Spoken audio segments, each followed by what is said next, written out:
Cowboys will take their high-flying offense into Denver this weekend as they face the 5-2 Broncos. Denver has won 8 consecutive home games, the longest active streak in the National Football League. But they'll face a tough test in the Cowboys' offense. Dak Prescott has the Cowboys' offense clicking on all cylinders early in the season. The Cowboys have scored 40 points in 3 of their first 7 games, and Prescott has set a Cowboys record of 4 straight games with at least 3 passing touchdowns and 0 interceptions. So, with the strength of the Cowboys being their offense, is Dallas just a defensive trade away from being a legit threat in the NFC, Dan Orlovsky? They would be a legit threat to make the playoffs. They're not a legit threat to go do anything in the playoffs. Right now, they're not a playoff football team. They give up 30 points a game on defense, okay? 30. Their offense is absolutely spectacular. Dak is playing out of his mind. The 2 receivers are the best 2 receivers in football. It's the best 3-headed monster offensively in the NFL. Defense is a bad unit. Now, much more aggressive last week. I liked it. Much more pressure, much more man. All that, will they continue to do it? But if they made a trade, and there's some names that I think they should go after, I think that gets them a little bit more into the playoff conversation. Right now, this is not a playoff team. Teams that give up 30 points on defense don't make the playoffs. Mina? I feel like you said last year and in recent years that the Bengals were legitimate threats despite being very similar. I just want to point out, because that's the comp for me. Quarterbacks are different people. Dak Prescott right now is playing as good as Joe Burrow did last year. No, it's true. I'm sorry, it's true. So the question was actually whether or not they can compete if they make a trade, right? I think so. I do. This is a top 3 offense. Compete in the playoffs or in the playoffs? The NFL right now feels wide open to me. There's parity. They're getting DeMarvion Overshown back, which is a tremendously important player to return. I would say, Ryan, you can let me know what you think about this. They could go get a corner or 2. A cornerback would be the position that I'd be looking at. Pass rush has not been as bad as it looked in the beginning of the season. An edge would be helpful, but they're getting pass rush on the interior from Osa and Kenny Clark. We have seen teams unbalanced like this make noise in the playoffs before with immensely, elite offenses and, shall we say, mixed defenses or worse. This is not a good defense. I'm not going to pretend it is. But I do think with some improvements, they could trend towards being like 20th or so, and I think that's good enough. Well, my attitude is if we attach any legitimacy to Green Bay, look at what they did against Green Bay. They put up 40. Yeah, it ended in a tie. But the point is that your offense conveniences. If your offense is prolific, you can convenience the team sometimes. That's just how I feel about it. RC, what's your thoughts? Yes, I do believe that they compete. I don't think it's one trade away. The one trade has to be an impactful football player that gets the ball.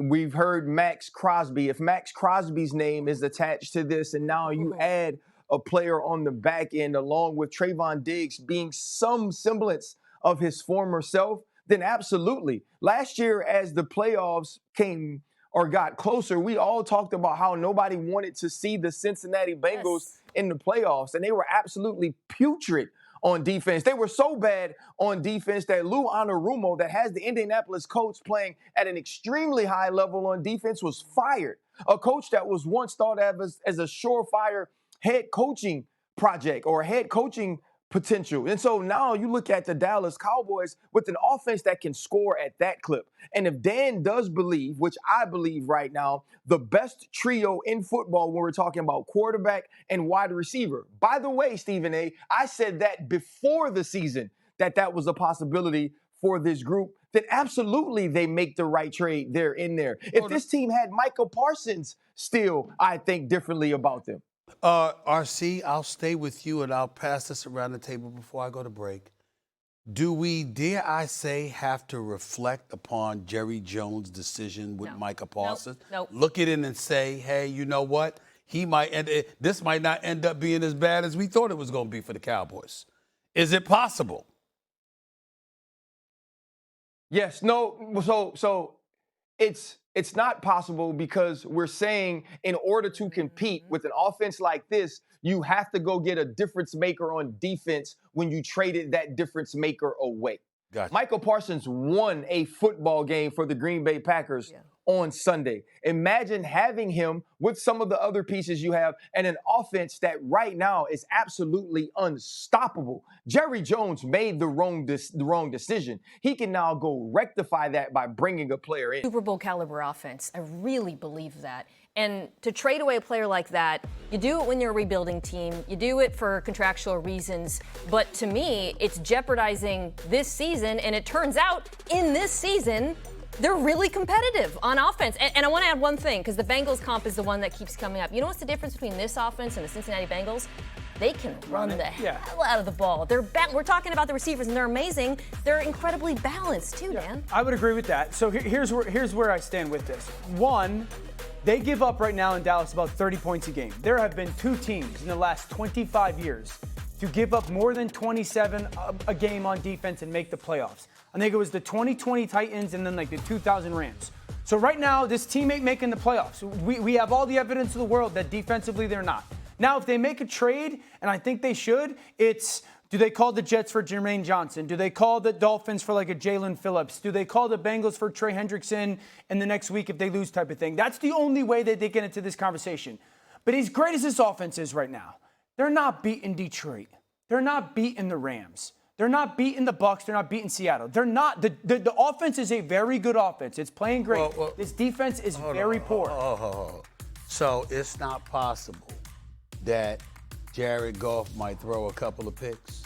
It's not possible that Sam Darnold might wilt beneath the pressure as the playoffs arrive. It's not possible for that to happen. The problem is this, though. Go ahead.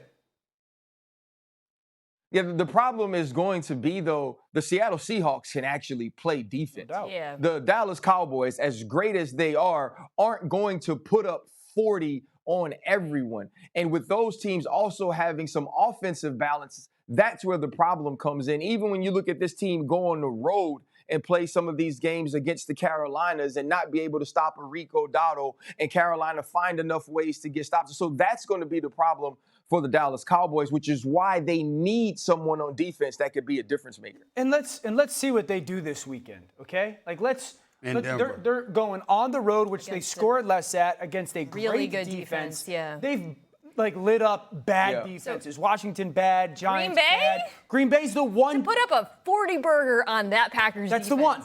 That's Play the one. the teams in front of you. Okay, let me ask you this. If they put up 30 plus on Denver, are you going to recant your position? That they About could make what? That they could make noise in the playoffs? Nah. They give up 30 a game. Roll back the tape on him talking about the Bengals last year. They're not the same say. quarterback. Better question. Is Dan Orlovsky capable of recanting his previous takes? I Is that am even the capability? one- Great question. No, That's a great question. I say it all the time. I'm asking her. I'm not asking I you. admit when I'm wrong all the time. Is he capable? I've seen it happen. I will give him you can't credit, but it's very rare. It is very rare. RC, you agree with that? It's very rare. No, It's very rare. you have an ego. Okay. Well, he's gonna say now it's because I'm hardly ever wrong. Like that was what was coming. Does that sound like next. someone who But the recants one his takes? thing about Dan, though, if he's dead wrong, maybe if Twitter points it out to him enough. You know what? He'll acknowledge it, right? With this big cheesy smile on his face, all innocent, like, who, me? I didn't But mean here's anything what I don't by it. understand And that's about what you happened. guys. Here's what I don't understand about you guys. Like, you don't have a pride level in doing your job at a high level. Of course, I want to be right all the time. Like, of course. Am I wrong? Yes. Right. You got that? It's not like I'm going to celebrate it. You got that off your chest? Are you feeling better now? I didn't feel bad about it to begin with. Yeah.